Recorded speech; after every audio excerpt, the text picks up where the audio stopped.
PCTV receives state arts funding support through a grant from the Pennsylvania Council on the Arts, a state agency, funded by the Commonwealth of Pennsylvania and the National Endowment for the Arts, a federal agency.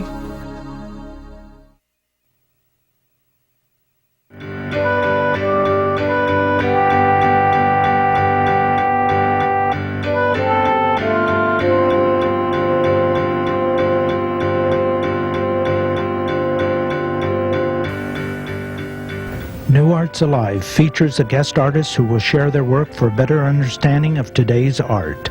Program moderator is James Carroll. During the live presentation, the home viewer has the opportunity to call and speak directly with the artist. New Arts Alive is brought to you by the New Arts Program, a nonprofit arts service organization in cooperation with Berks Community Television.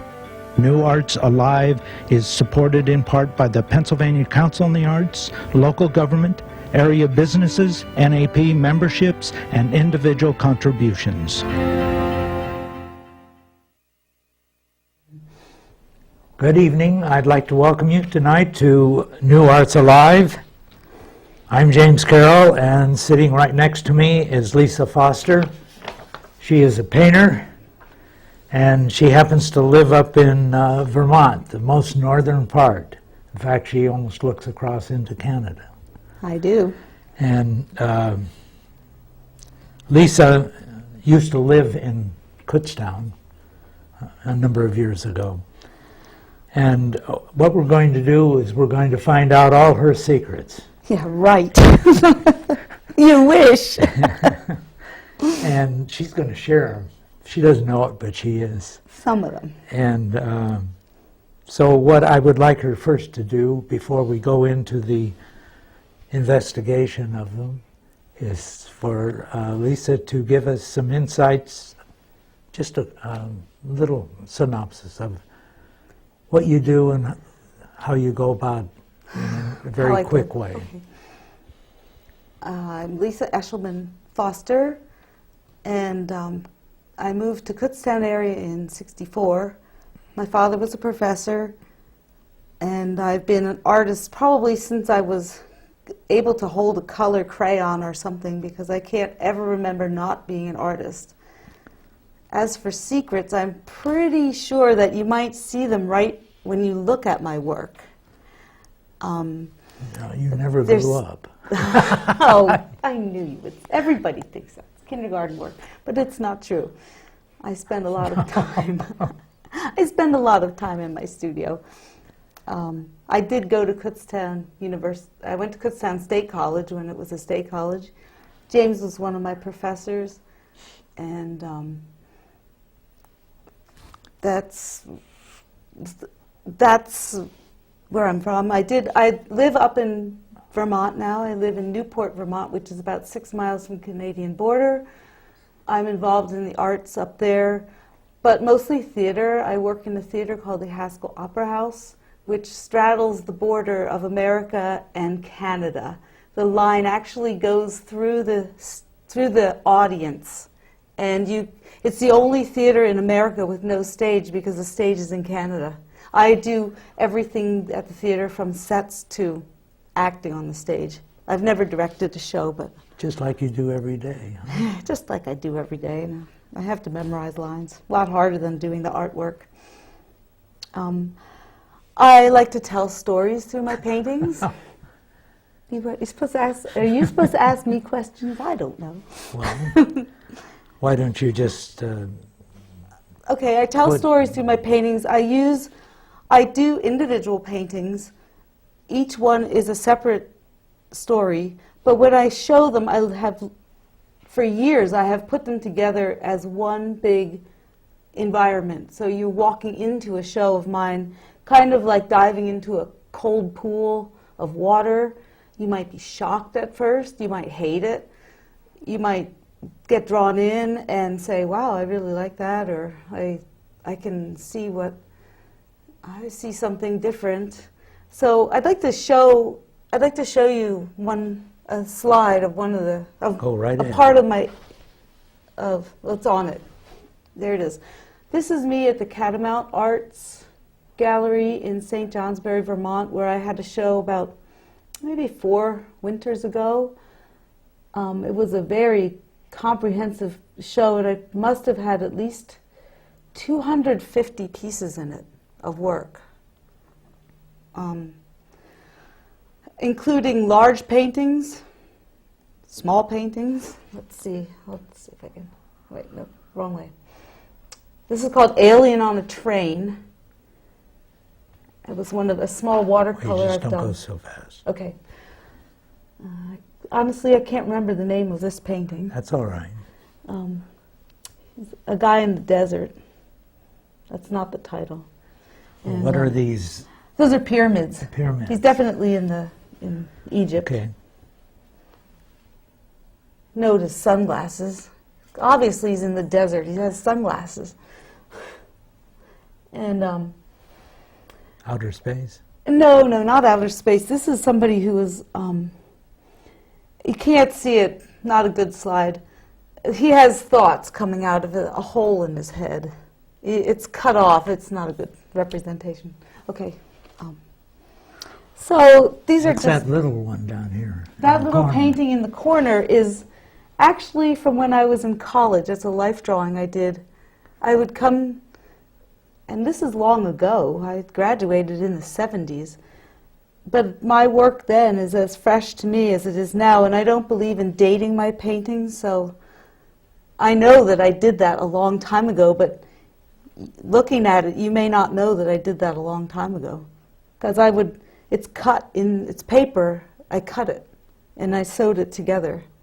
It's a life drawing, probably a 3-minute pose.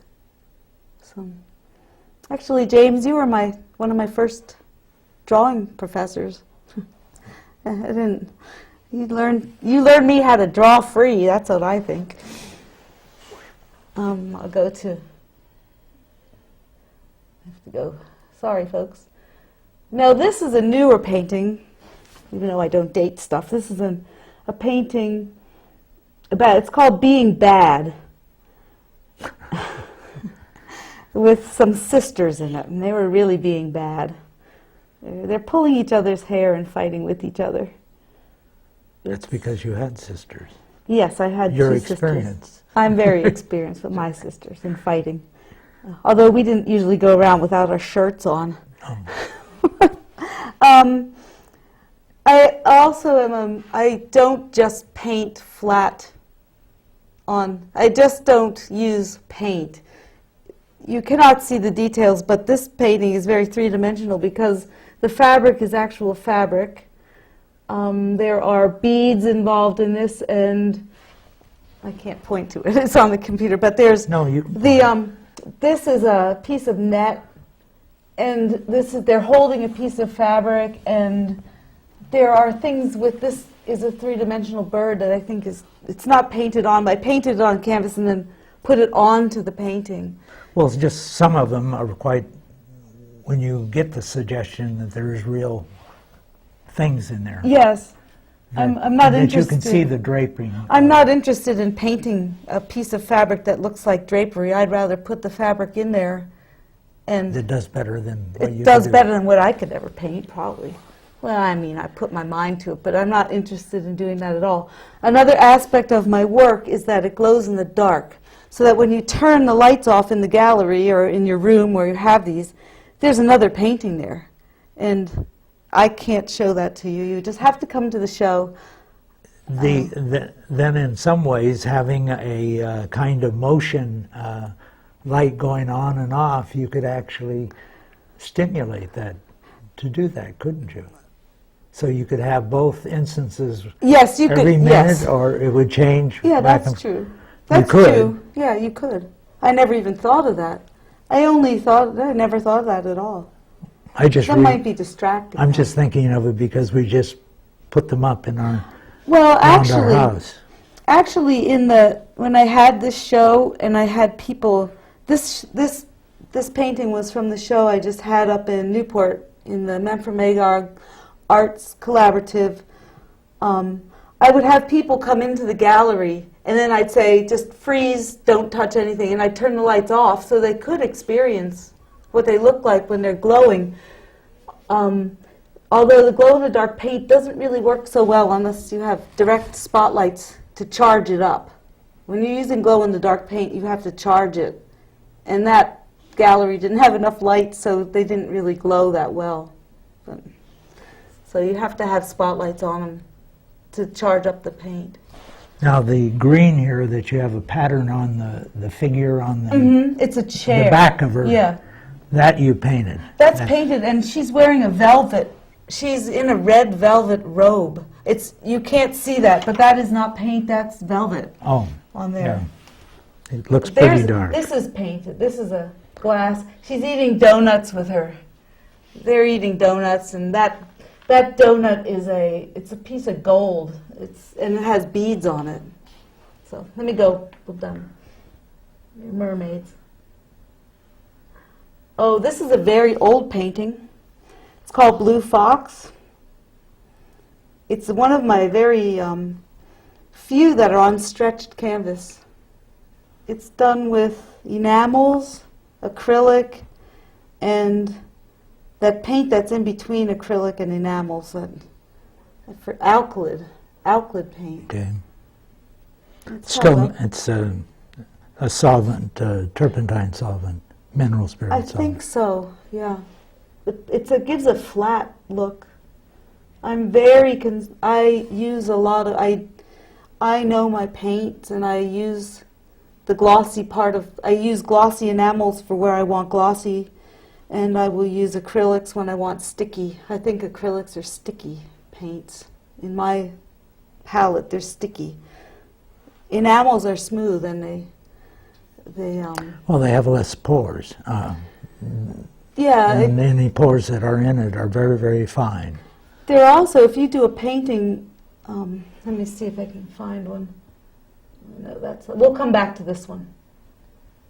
This is an example of a book that I do, and I will take, sometimes I use a blank book and invent my own drawings, and sometimes I will take a catalog or a already printed book. I pick them for the quality of paper that they use. Some books are bound really well, and some books have really good shiny paper, and I like to paint enamel paint on shiny paper. This is an enamel painting on a quilt book. The book is about quilts. And you can see the quilting Coming through the windows. The print. I often incorporate the print that's in the book with my drawings.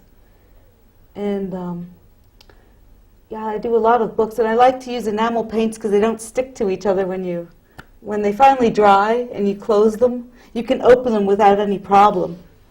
They will not. But with different paints, you can, like acrylic, you can use a medium on top of it, which will take care of the element of tackiness if it is.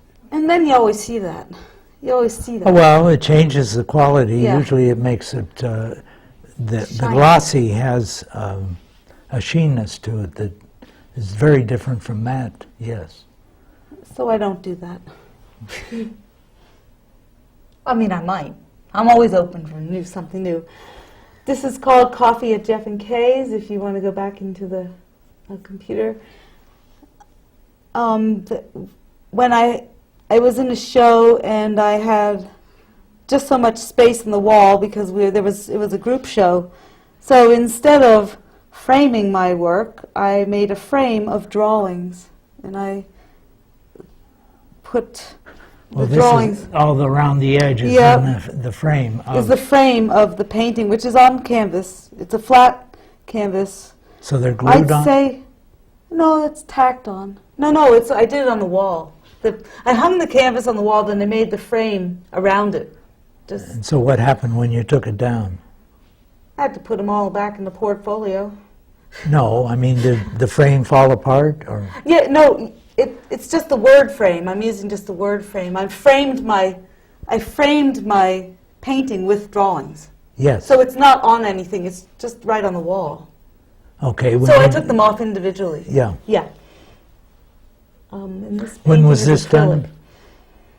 I did this when I lived in New York City. I guess I should say that. I did live in New York City for from about 78 till 87,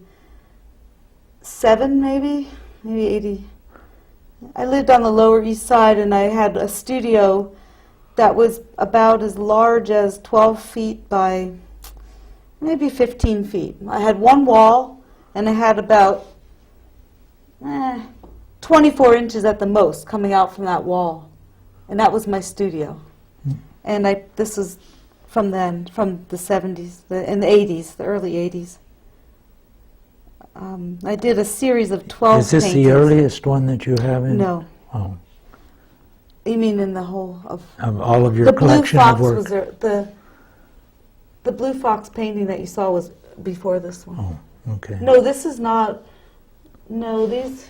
Let's see. No. I mean, compared to where we are now, yes, that's early work, but it still fits, and you can still see my hand in it. I believe that I put cellophane, or I had something over the windows to make it shiny like that, which is probably clear plastic. What looked like clear I plastic? think I sewed it or onto saran, Nah, like clear, like a tablecloth, yeah. clear Oh, plastic. okay. I sew, and that will come back.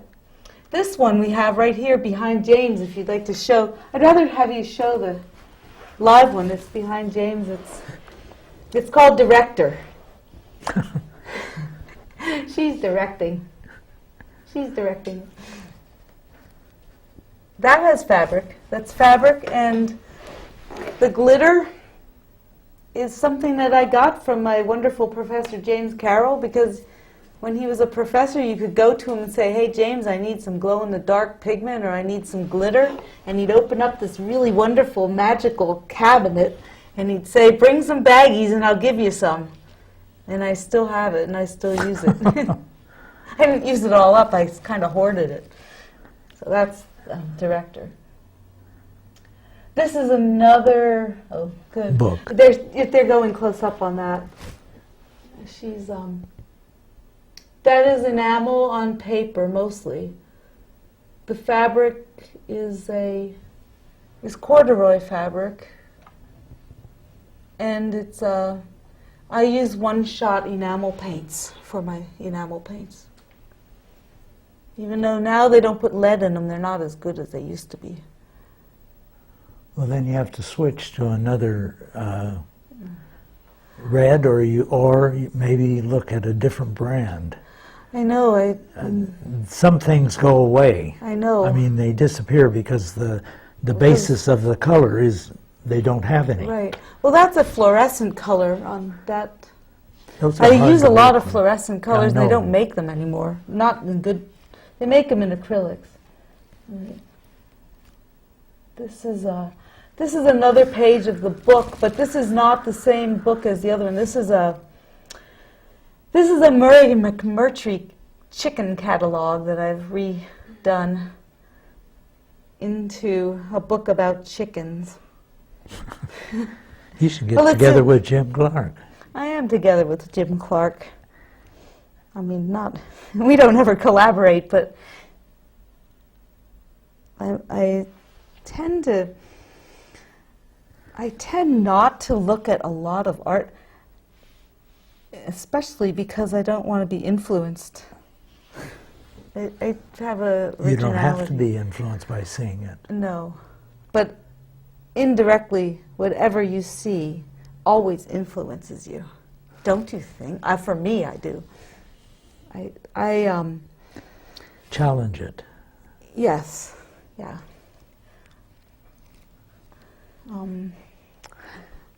I can't see the title. This is Happy Go Lucky is the title of this guy. He's gold enamel on paper. He has a lot of gold teeth, and he can just throw money away. What's the hair that you have? What is it? How do you... It's paint. Well, I know. Oh, but what is it? Yeah, I mean, How do what I- is it suggesting? Bad hair day? No. I don't know. It doesn't suggest, I'm not trying to suggest anything. I just thought he was happy. He's They a look happy-go-lucky. They look like a fudge sickle, too. James.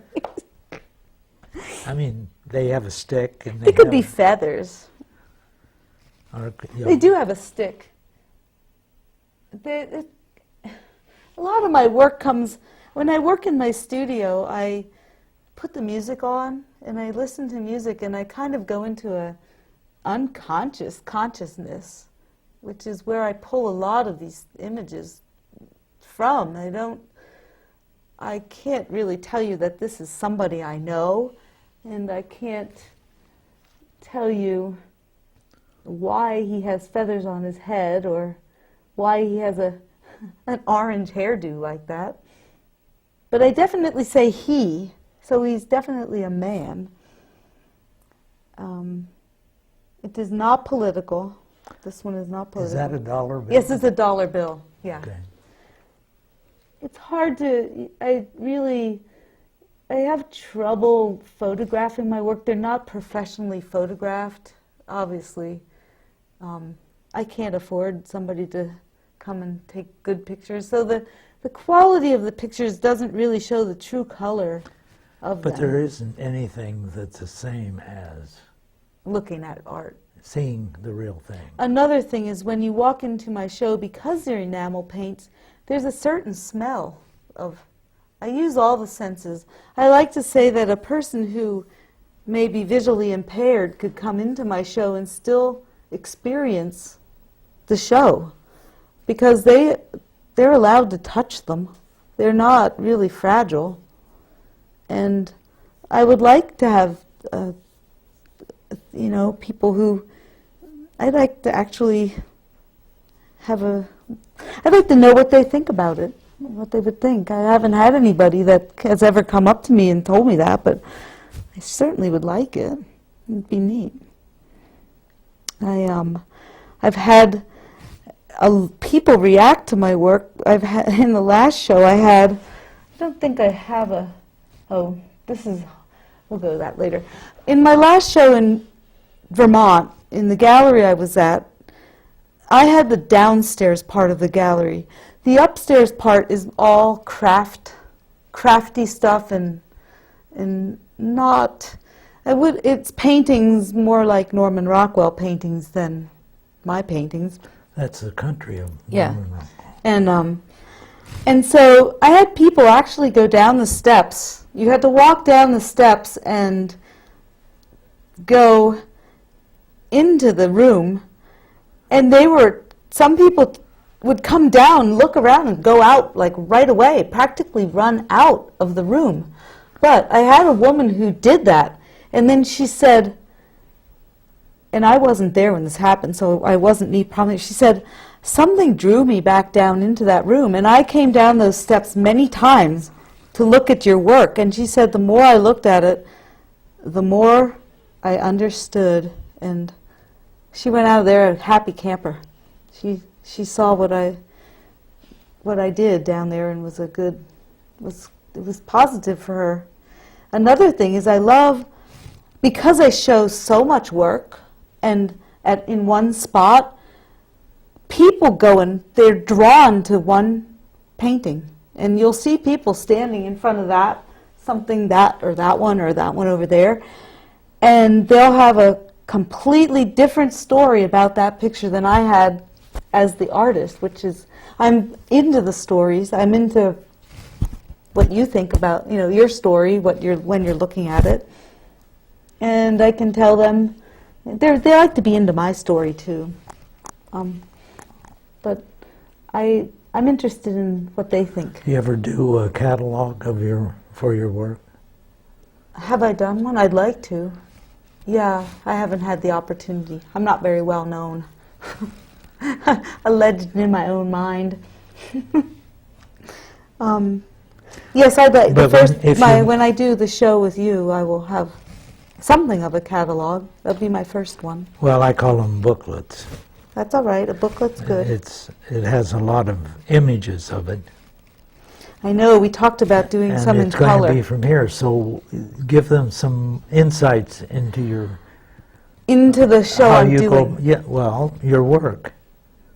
All shows are about your work, and there's a common denominator there. You haven't changed that much. Not at all. And just the years so go what by. is it? What is it What is that My- secret? Oh, no. Life is messy. Oh, okay. Messy. Life is messy. My life is messy. My work is a flow of energy. It's energy.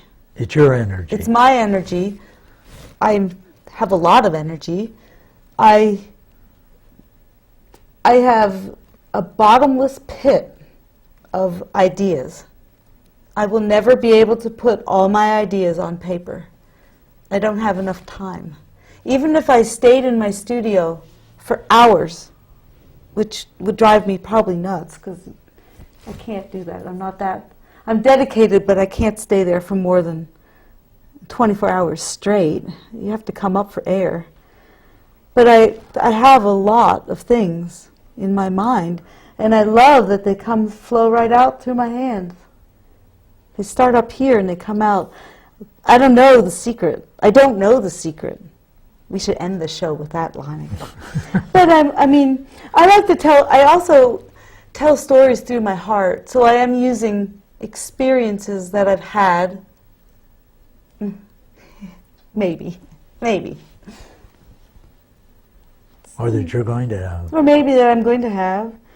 I also work with the music. I think that sometimes I'm listening to music and I'll use the rhythm to do a painting, maybe. That could be a secret. No holds barred is my secret, one of my secrets. I will try anything. If I don't like it, I'll cut it up and use it for something else. I'm a hoarder. I hoard colors and I hoard paint, and you can ask my husband how our house looks.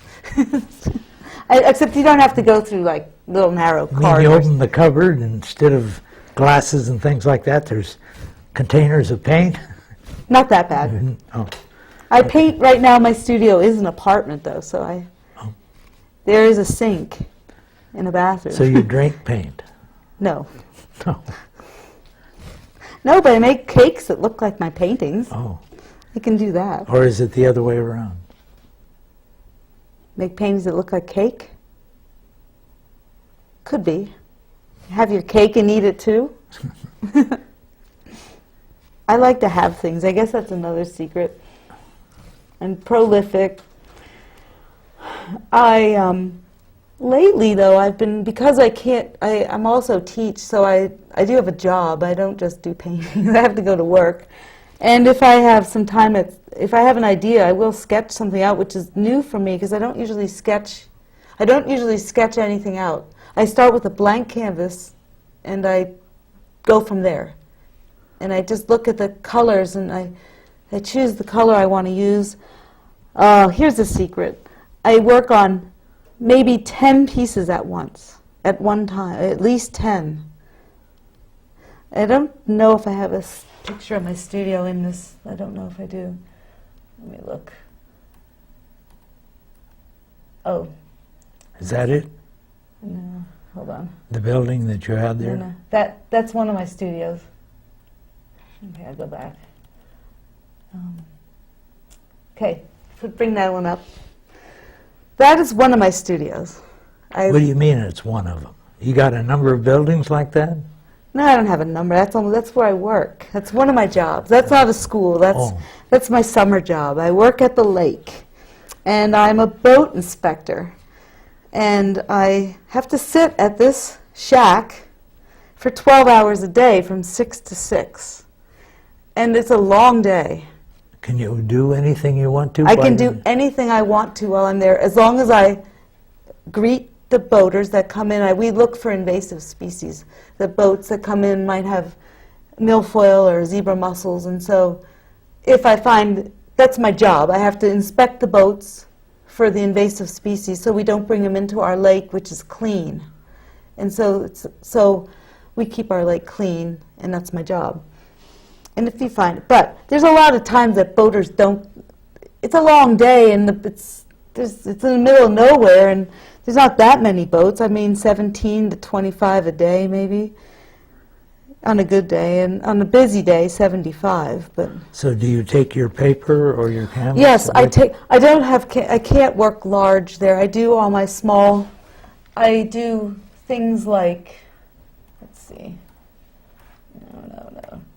This. This one is one that I probably did at the lake. I take my paper. I take paper, fingernail polish.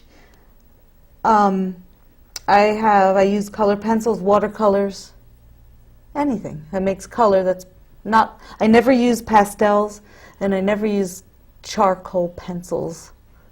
I use inks. And I set a table up, and I have my crates, and I set it up, and I can paint all day. Have you ever used oil pastels? Yeah, I use them, but I don't like them. You don't? No, Why? they're too smeary. Oh. I use them in school with the kids. It's a mess. Oil paints. I think you would like it. What? Oil pastels, because They're fun, but I don't like them because they don't stay. They don't stay. An oil pastel, unless you fix them in some way. well, they do fix. The oil pastels do. They smear. I use oil paint. Oil pastel is pastel is a pigment, a powder pigment. Right. The oil and wax, which is also in it, is a different quality. Well, I don't know. Whenever you touch them, they're awfully dirty. I don't like that. Oh. I paint with enamel paints. I use enamels for purpose. I use fingernail polish on purpose. That's because you use it all the time. Not on my. No, you use it in your paintings, not Right. I don't paint my nails. But so going back to the lake, yes, I can sit there and I also can, if it's raining, it's not too good to do artwork outside. I call it my plein air paintings because they're done outside, but I use my car. I can sit in my car and I fold the seats down and I make my car into my studio. You got to crack the windows if you're using a lot of fingernail polish. You don't want to be in there too long. It's kind of stinky. And people don't ever ask me what I'm doing.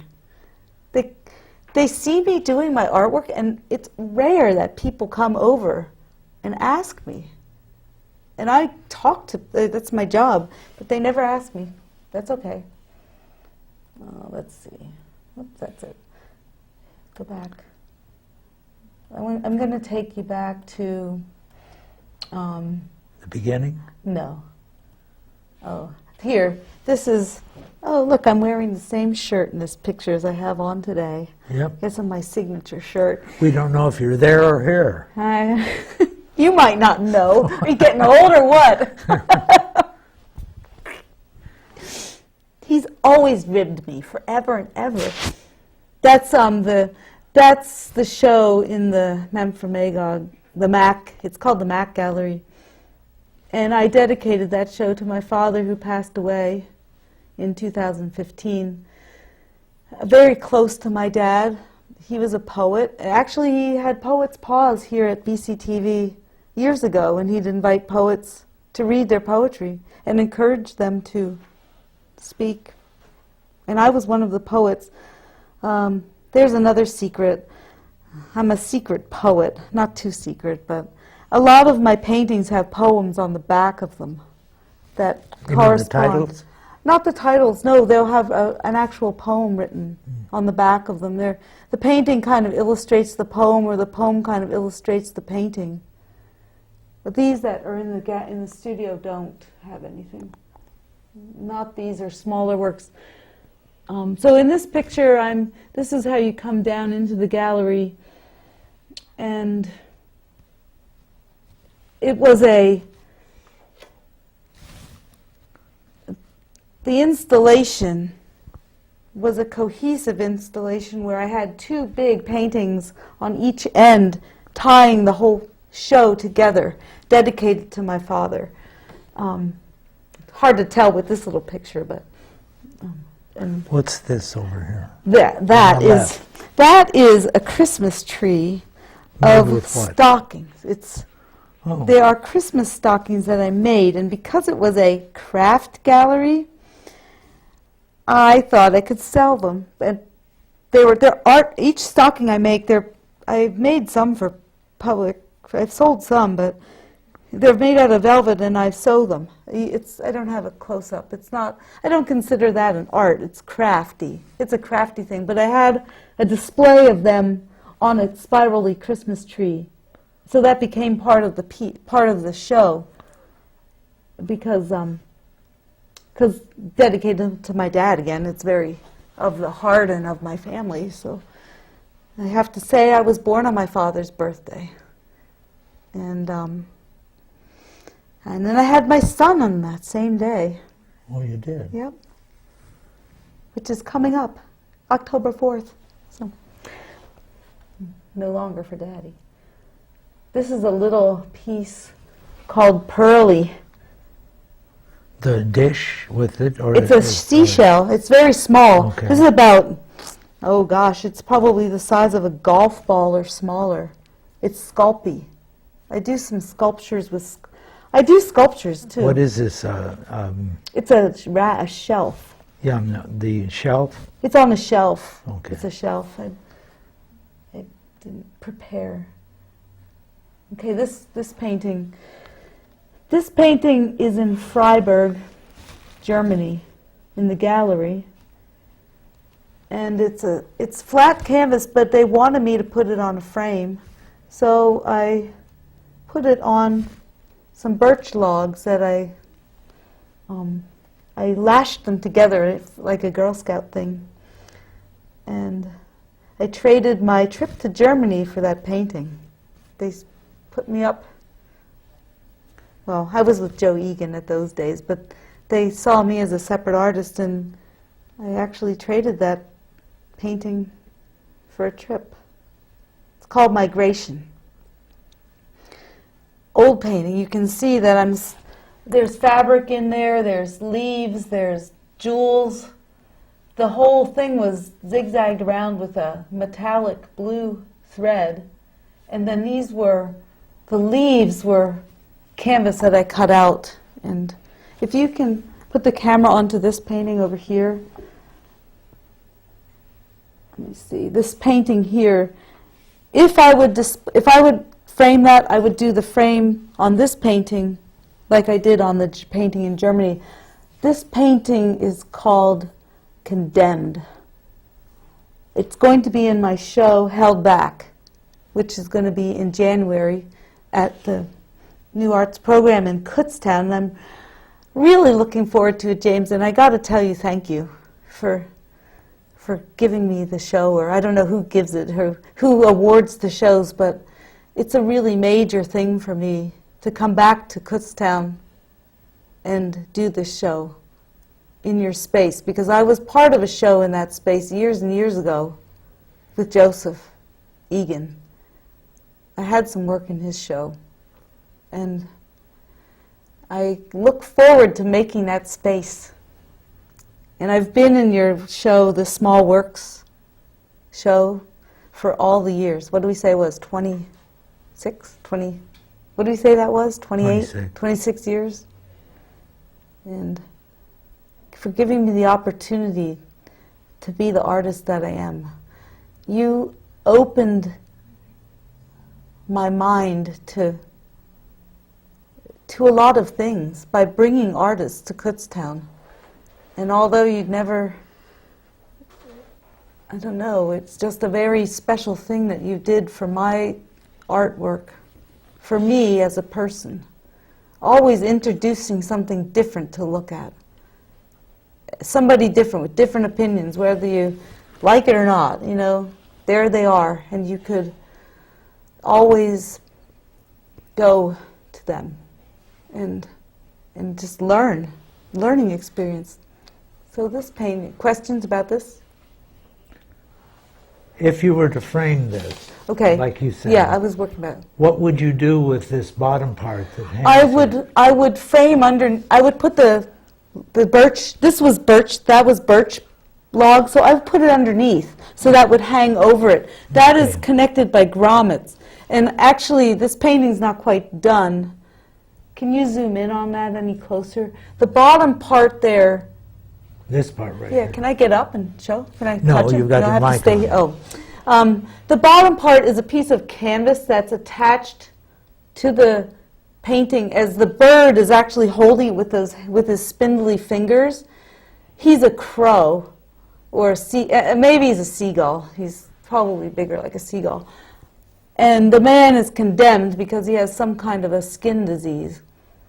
There's also a compass in this painting that's hanging down. But when you're looking at this piece on the bottom, what I would do to go back to your question about framing it or mounting it, I would get the frame, and I'm going to put grommets around there's going to be grommets all the way through the flat canvas part, and then I would lash it, and I would put that would hang in front of it, kind of, to give it a three-dimensionality. I don't believe in two-dimensional, three-dimensional. Every painting to me is three-dimensional.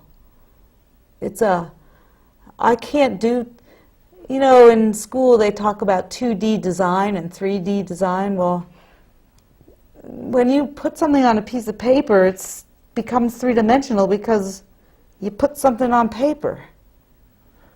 I mean, it's size relationships. It's the thickness. You put a piece of pencil down and you got a micromillimeter thicker. So if it's not flat anymore. What is two-dimensionality? It's flat, right? In my head. So my two paintings you think of are two-dimensional, not a sculpture. You think sculptures are three-dimensional. But my paintings are three-dimensional. Whether it's flat on paper, well, all of these all have texture in them. Well, this one is because the forms twist a little. So actually you get a dimension quality, whatever it may be. Well, in the last piece I had in your show, in the small work show, was a strip of houses. So Plastic houses from... they were called Ticky-Tacky. They're from Monopoly. Oh, But their doors were painted. Jim Clark liked that piece. Say no. That piece is going to be held back. And I chose the word held back because held back can... I mean, it means the title of your The show. title of my show coming up is Held Back. And it can be an adverse situation, but there's also a tension. If you're tugging war, you want to win, you want to hold back, right? A tension can be a good thing for an artist to have. Tension is a spring. You wind something up and you're holding that spring back and it makes the clock tick. So holding back doesn't just mean like saying stop and you can't do that. Holding back can mean a lot of different things. It means like you can have to be accountable for what you're doing sometimes. And holding back is not a bad thing. You can think of it as a negative connotation, but it isn't. You can hold back secrets, but you can also hold back and then maybe use that to explode on the scene or something. So when I do my show in your space, I won't be holding back. So it's contrary to what you're using. You ever for think that I was purpose. contrary? What? Do you think I'm contrary? Kinda. I brought some notes just in case I forget. Oh, and I should maybe mention, let's see. This is a really nice little piece. How big is this? This one is about 5 by 6 inches. Inches. Yeah. I'm not too, this is That's about as big as the hand. Yeah, it's a small, it's about 5 by 6. It's a piece of lead. You can't tell what it is. It's on lead, and then there's a paper. It's called Loch Ness Monster. And This is paper? The paper's mounted on lead. Oh. Yeah, I found that lead on the street. Just like I don't even know where. Philadelphia maybe. I lived in Philadelphia too. So that's a mounted piece. Loch Ness Monster. And this you manipulated on the paper. That's a drawing. Yeah. I probably drew that with the corner of the lead. I probably was seeing if it made a mark on the paper, and that's what it came up to be. And I ripped that to be that's ripped. Lately I have a painting that I'm working on at home that it's not finished. It'll be finished. It'll be in the show. And it's called Exiled Circus. And each person has a problem. So the one has a lot of rips. This piece that you have there, you call it a piece of paper, but I've seen it's, to me, because I use a lot of canvas, I thought You of think it of it as canvas. as It's canvas. it's a thick piece of paper. Because it has that quality that, but in the lead, I don't see the leadness quality. It's probably In well, the when picture. you see that piece, it's a nice little piece of lead. It's like I don't know, I don't even know where you have a big flat piece of lead. Not big, it's small. I like that painting. I've just found that one. That's a oldie but goodie. Here's a large painting called Little Bull. When you say large, how large? This piece is about, this is at least 10 feet by 12 feet. It's a large canvas. The biggest piece of canvas you can buy, maybe. Yeah, it's a large piece of canvas, and it's called Little Bull on a Plaid Ice Floe at Easter. And it's part of the series that I painted when I lived in New York City, and they all had to do with UFOs, and right in here is the UFO. Right in the middle, Yeah, in the below middle, that cloud? where the cloud is. But you Oh, will. those two? That's the tailpipes of them. There's one. It's Oh. hidden in there. That cloud is kind of holding the UFO. And let's see, in this painting on the wall over here, I have the same thing happening, but I don't think that a camera will pick it up. If you can bring it to this. This is called Burden. The next painting you'll see. This is called Burden. And up there I have the same rain. It's kind of acid rain. I am conscious of it's. I just don't do pretty pictures. I'm politically conscious and I'm environmentally conscientious, and I do protest for the environment. For the. I get really angry at our world, and I'm really sad that we can just go about polluting our planet, even though I use acrylic paint and enamel paint, which is contradictory because to make those paints takes a lot of poison. And anyway, so there's acid rain in that painting. That's called Burden. He's obviously has the weight of the world on his shoulders. He's not Atlas.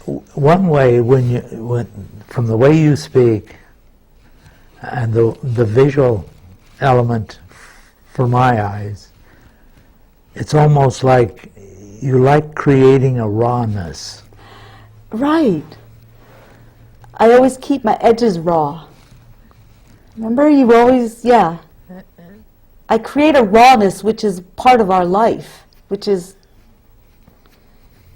I want to keep it. It's your edge. It has to be on edge all the time, or you just become complacent and have to wear what everybody else wears, right? Would you rather have something edgy and raw, That's Lisa. or would you rather be watching soap operas all the time, or I don't know? I can't be anyway else, James. It's what I am. The use of materials has an element of being inconsistent because it ripples. Yes. It never hangs. No, quite they're right. never pretty. Well, They might be pretty, though. I like this pretty. is- it doesn't mean, but pretty is It's to the eye of the above the beholder. beholder, right. I mean, that's an old saying. Do you want to, did we see How all about this one this back one? here, the political one? I have to read the title because it's, I didn't Complex. tell the title of, oh, we didn't see that one. This one here is called Inner Sanctum of the Talking Heads, and that's a political piece. Okay, tell us what's... Well, I can't move too much. They are discussing, they're holding a map. The one man is holding, which I had my teacher pointer, the one, they're holding a map and they're trying to decide the territories. And then all these people are the voters, and they're all tied together into their inner sanctum. And they're all the circular things are people's heads. Individual people. Are individual people's heads, and they're all tied into. They're all tied around these people who think that they can control us, and that's our government. I'm not going to go into it any deeper. I'm not going to go political, and I'm not going to. You just have to believe me, folks. I also call that painting. I have 4 names for this. I have 5 names. I call it Inner Sanctum of the Talking Heads, or Politicians Ugly, Zooper Delegates, or Filibuster, or Balloon Man Brings, or Visionary. Oh, no, not Visionary. That's a different painting.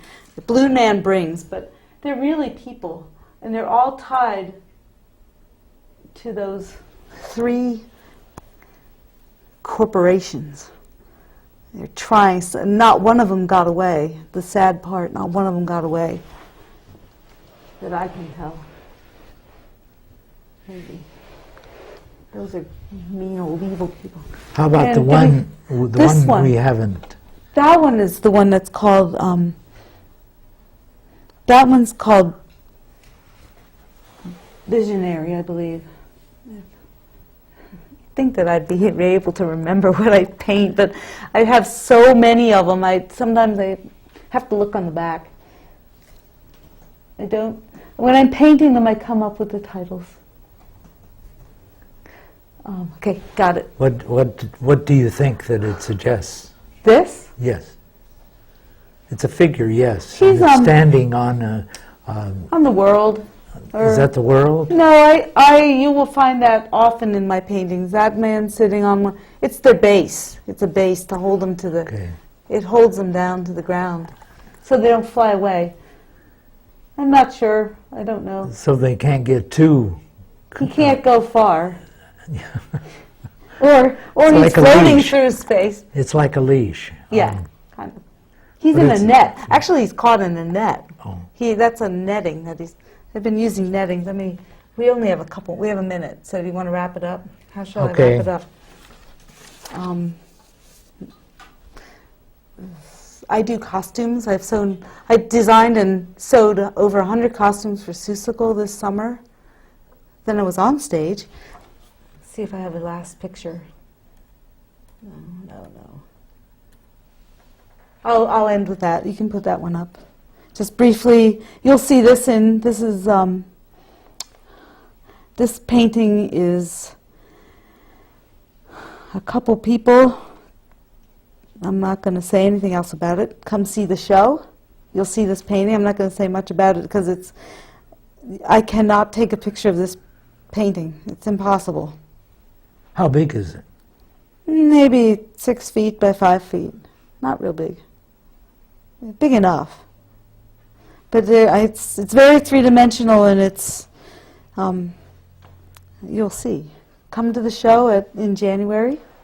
Okay, it'll be the 3rd Friday in January is the opening, and it will run for 6 weeks, which will be to the end of February. Yep. So And I'm coming down plenty early to hang it. to hang it because you never know what the roads are going to be like. We live 8 hours north Well, you've got a couple weeks to get here. to work to do that. Yes. Which is not ordinary. And I invite people to come in and watch me install it. It's not a private thing. I'm not very private. I'm not hiding anything. I really don't have any secrets. Okay. Thank you, Lisa. Oh, James, thank you so much. This is great. I would like to thank the audience for tuning in. I'm James Carroll, and good night.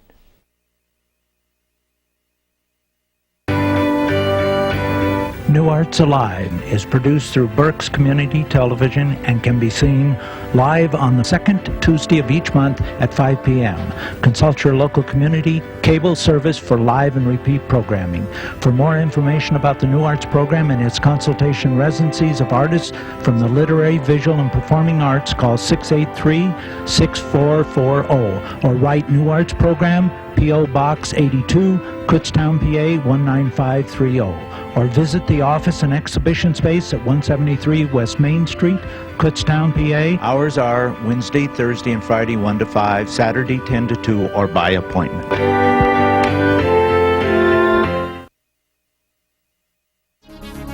BCTV receives state arts funding support through a grant from the Pennsylvania Council on the Arts, a state agency. Funded by the Commonwealth of Pennsylvania and the National Endowment for the Arts, a federal agency.